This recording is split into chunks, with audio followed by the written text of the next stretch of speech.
Hello everyone, आप लोगों का स्वागत है मैकेनिक्स के ऑनलाइन क्लास में। हम लोग सिंपल मशीन यूनिट पढ़ रहे थे, लास्ट यूनिट, और उसमें आज हम लोग पढ़ेंगे लिफ्टिंग मशीन के बारे में, जिसमें आज हम लोग पहले लिफ्टिंग मशीन के बारे में बात करेंगे और उसका टॉपिक रहेगा सिंपल व्हील एंड एक्सल। काफ़ी इंपॉर्टेंट और आसान टॉपिक है, बहुत अच्छे से इसको समझने का कोशिश करेंगे। देखिए, सिंपल व्हील और एक्सल होता क्या है, तो कहता है कि सिंपल व्हील एंड एक्सल एक तरह का लिफ्टिंग मशीन होता है। लिफ्टिंग मशीन कहने का मतलब होता है कि एक ऐसा मशीन जो हेवी लोड को लिफ्ट करे, मतलब ऊपर उठा दे कम से कम एफर्ट लगा के, तो ऐसे मशीन को हम लोग लिफ्टिंग मशीन कहते हैं। तो सिंपल याद रखना है कि सिंपल व्हील एंड एक्सल भी एक तरह का लिफ्टिंग मशीन है।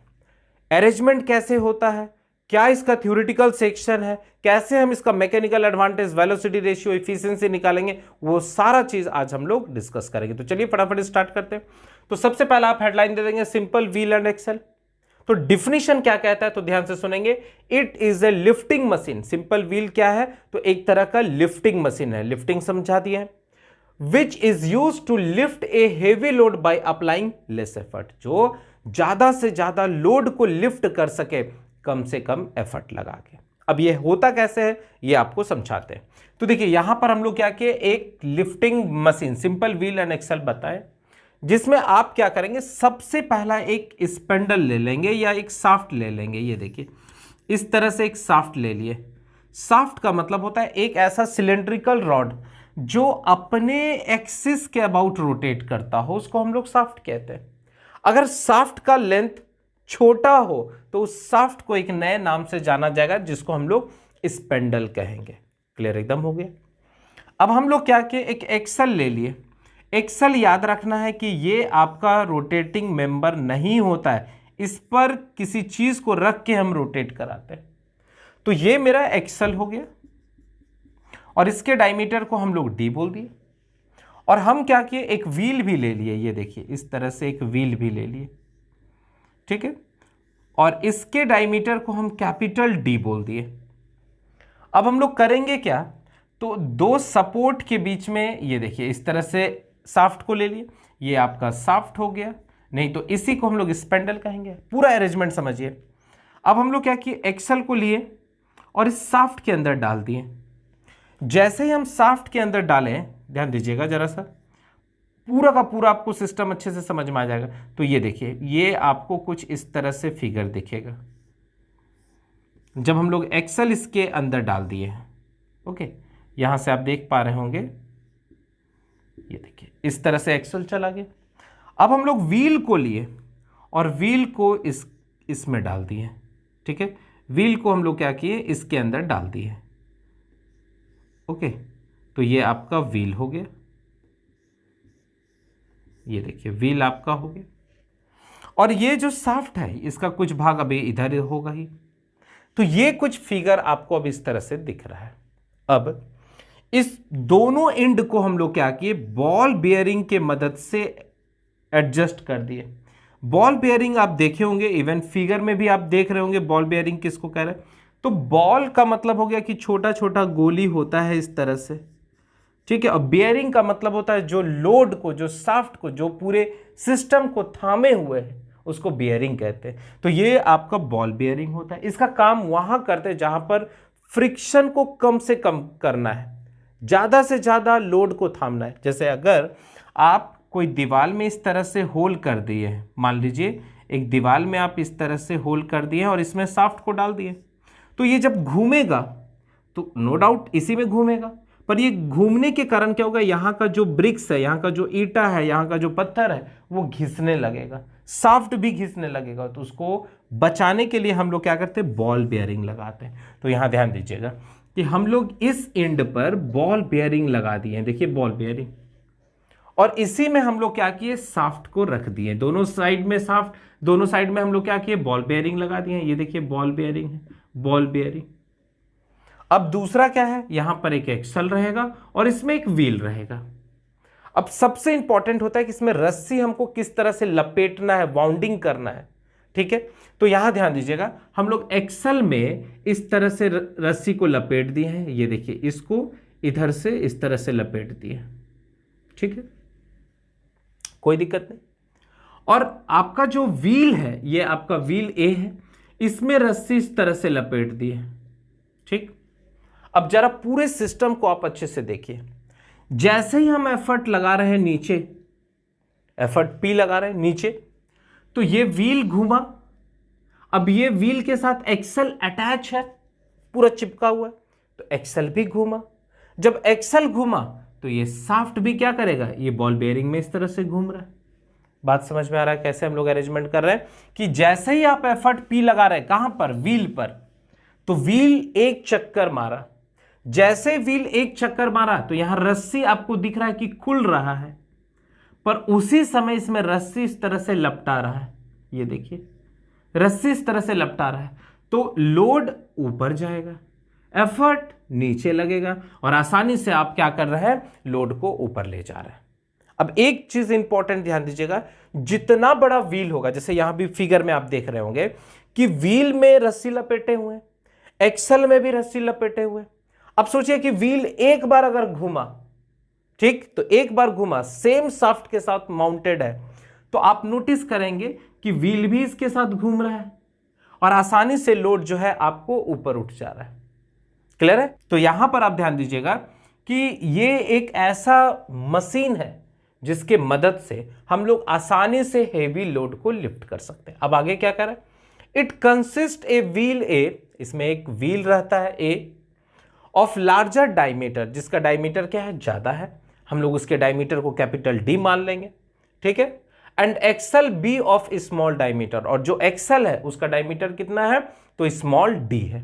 ठीक है, small diameter, and both are keyed और mounted to the same spindle या सेम शाफ्ट, और दोनों को क्या किए हैं, सेम शाफ्ट के ऊपर चढ़ा दिए हैं। ठीक है, आगे कह रहे हैं द इंटायर असेंबली, ये सारा जो मिला हुआ है, the entire assembly is mounted on ball bearing, और ये सारे सिस्टम को, ये पूरा जो असेंबली है, इसको हम लोग क्या किए, बॉल बेयरिंग के ऊपर रख दिए। इसलिए रखे हैं कि बॉल बेयरिंग क्या कर रहा है, लोड को, शाफ्ट को, एक्सल को, व्हील को, सबको थाम रहा है, साथ ही साथ फ्रिक्शन को कम से कम करवा रहा है। ठीक है, तो कह रहा है कि द इंटायर असेंबली, मतलब पूरा का पूरा जो ये पूरा अरेंजमेंट है, is mounted on the ball bearing so that the wheel and axle can rotate, मतलब the wheel and axle can easily rotate, आसानी से रोटेट कर सकता है। आगे कह रहे हैं the string is wound around the axle B, मतलब रस्सी जो है वह एक्सल व्हील में वाउंडिंग किया हुआ, लपेटा हुआ है। ठीक है, which carry the load to be lifted, जिसमें लोड लगा हुआ है। अनदर स्ट्रिंग, मतलब जो रस्सी लगा हुआ है, अनदर स्ट्रिंग इज वाउंड, ये भी लपेटा हुआ है, round the wheel A, wheel A में, in the opposite direction of that of the string on B. बस ये ध्यान रखना है कि डायरेक्शन कैसा होना चाहिए, अपोजिट। इसका मतलब ये अगर हम खींचेंगे तो ये खुलेगा, पर ये आपका क्या होगा, लपेट आएगा। देख लीजिए, एकदम साफ साफ दिख रहा है। जरा सा भी एफर्ट आप लगाएंगे तो ये पूरा सिस्टम घूमा, तो ये जब घूमेगा तो ये भी घूमेगा इसके साथ, तो ये लोड ऊपर जाएगा। यहां तक में कोई कंफ्यूजन नहीं हो रहा है। अब हम लोग क्या करेंगे, अब यहां से हम लोग इसके मैकेनिकल एडवांटेज, वेलोसिटी रेशियो और इफिशियंसी के बारे में बात करेंगे। तो हम इसको हटा देते हैं, ये तो अरेंजमेंट हम लोग समझाने के लिए लिखे थे। तो यहां से हम लोग आगे बढ़ते हैं। देखिए, इसका इमेजेस भी आपको दिखा रहे हैं, आप वहां से भी समझ सकते हैं। ठीक है, ये इसका 3D व्यू है, इसका आप फ्रंट व्यू भी बना सकते हैं, जो आपको यहां पर हम बना के दिखा रहे हैं। ओके, चलिए अब हम लोग क्या करेंगे, यहां पर लेट कर लेंगे। लेट डी क्या होगा, डायमीटर ऑफ, ठीक है, लार्जर व्हील या व्हील ए, व्हील ए। ठीक है, डी क्या है, डायमीटर ऑफ व्हील ए, जो व्हील ए है उसका डायमीटर को कैपिटल डी ले लिए। और स्मॉल डी क्या है, डायमीटर ऑफ एक्सल, कौन सा, बी, कोई दिक्कत नहीं। पी क्या है, तो effort applied to lift a load, ठीक है। और डब्ल्यू क्या है, लोड लिफ्टेड, कोई दिक्कत यहां तक में नहीं। अब ध्यान से सुनेंगे, जैसे ही हम एफर्ट लगाएंगे तो व्हील आपका रोटेट करेगा। तो एक चक्कर अगर मारेगा, ध्यान से सुनेंगे, अगर एक चक्कर आपका व्हील मार रहा है तो उसी हिसाब से लोड भी क्या हो रहा है, आपका ऊपर जा रहा है। अगर आपका व्हील का डायमीटर ज्यादा बड़ा रहेगा तो आपको कम एफर्ट लगाना होगा, ये हमेशा याद रखेंगे। देखिए दो चीज होता है, एक होता है मूवमेंट, आप पढ़े भी होंगे मूवमेंट, या इसी को टॉर्क भी कहेंगे। तो मूवमेंट बराबर होता है फोर्स गुना परपेंडिकुलर डिस्टेंस। तो व्हील के केस में ध्यान दीजिएगा, व्हील के केस में ये इसका परपेंडिकुलर डिस्टेंस है r, और ये हो गया d/2, और हम लोग एफर्ट लगा रहे हैं F या P। तो फोर्स गुना परपेंडिकुलर डिस्टेंस को हम लोग क्या कहते हैं, मूवमेंट। तो अगर व्हील का डायमीटर ज्यादा बड़ा है तो एफर्ट कम लगाना पड़ेगा, और अगर व्हील का डायमीटर छोटा रहेगा तो व्हील एफर्ट क्या होगा, ज्यादा लगाना होगा। तो सीधा भाषा में याद रखिएगा कि हम लोग कम एफर्ट अगर लगाना है तो डायमीटर ऑफ व्हील ज्यादा रखना पड़ेगा। यहां तक समझ में आ रहा है। अब हम लोग पता करते हैं कि डिस्प्लेसमेंट बाय एफर्ट कितना होता है इन 1 रिवोल्यूशन। तो सबसे पहला पता करते हैं डिस्टेंस, या यहां पर आप इसको डिस्प्लेसमेंट भी कह सकते हैं, displacement bye effort in 1 revolution. एक रिवोल्यूशन में मेरा डिस्प्लेसमेंट, या आप डिस्टेंस भी कह सकते हैं, अलग अलग बुक में कहीं कहीं डिस्टेंस भी देता है, ठीक है, या डिस्प्लेसमेंट भी देता है। तो displacement bye effort in 1 revolution, एक चक्कर मारेगा तो टोटल क्या हो जाएगा इसका सरकमफेरेंस, तो πd लिख सकते हैं। देख लीजिए एक चक्कर में आपका पूरा डिस्टेंस कितना ट्रेवल कर रहा है, तो πd। उसी तरह डिस्टेंस, ठीक है, बाय लोड इन 1 रिवोल्यूशन। तो एक रिवोल्यूशन में डिस्टेंस कितना ट्रेवल किया, तो ये भी πd करेगा, क्योंकि सेम शाफ्ट के साथ माउंटेड है। अगर सेम शाफ्ट के साथ कोई बड़ा व्हील रहे, छोटा व्हील रहे, तो वो एक ही डिस्टेंस कवर करेगा। ध्यान से सुनिएगा, जैसे ये शाफ्ट है, इसमें एक कूट का व्हील काट के इसमें डाल दिए, या थर्माकोल का एक बड़ा सा व्हील डाल दिए, और एक छोटा सा व्हील भी डाल दिए। आप नोटिस करेंगे जैसे ये शाफ्ट एक चक्कर मारा तो बड़ा व्हील भी घूमेगा और साथ ही साथ छोटा व्हील भी घूमेगा। इसलिए आप देखते होंगे साइकिल में जो पीछे स्प्रॉकेट होता है उसी के साथ बड़ा व्हील भी एक्सल के साथ कनेक्ट कर देते हैं, कि अगर आपका स्प्रॉकेट एक बार घूमा तो व्हील भी एक बार घूमेगा। और पैडल वाला, जहां हम लोग पैडल मारते हैं, वो व्हील ज्यादा बड़ा रखता है चेन के साथ, तो वो अगर एक बार घूमा तो छोटा वाला स्प्रॉकेट 4-5 बार घुमा, और जब वो 4-5 बार घुमा तो उसी के साथ पीछे का व्हील होता है वो भी 4-5 बार घूमेगा, जिससे कि आप स्पीड से काम कर सकते हैं।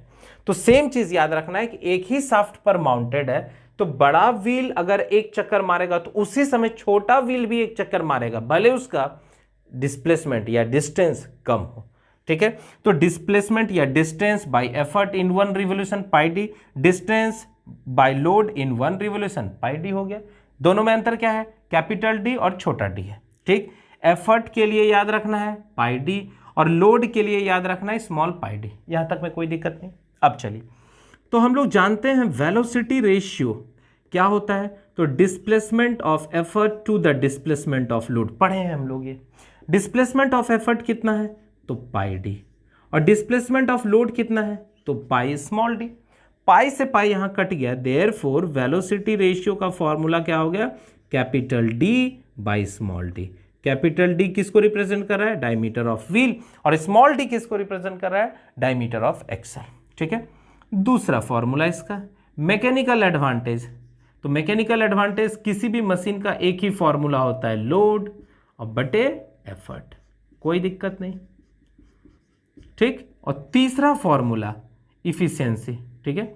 इफिशियंसी बराबर क्या होता है, तो ये होता है mechanical advantage by velocity ratio.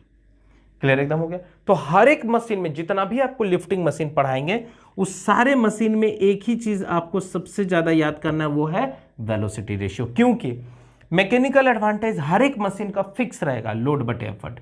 Efficiency भी फिक्स रहेगा, मैकेनिकल एडवांटेज बटे वेलोसिटी रेशियो, पर हर मशीन में ये चेंज होगा, वेलोसिटी रेशियो। तो आई होप आपको पूरा का पूरा ये मशीन, इसका अरेंजमेंट, इसका मैकेनिज्म कैसे काम कर रहा है, ये सब कुछ बहुत अच्छे से समझ में आ चुका होगा। फटाफट इसको नोट करेंगे और अब हम लोग इसी पर बेस्ड कुछ इंपॉर्टेंट न्यूमेरिकल्स देखते हैं। ठीक है, चलिए।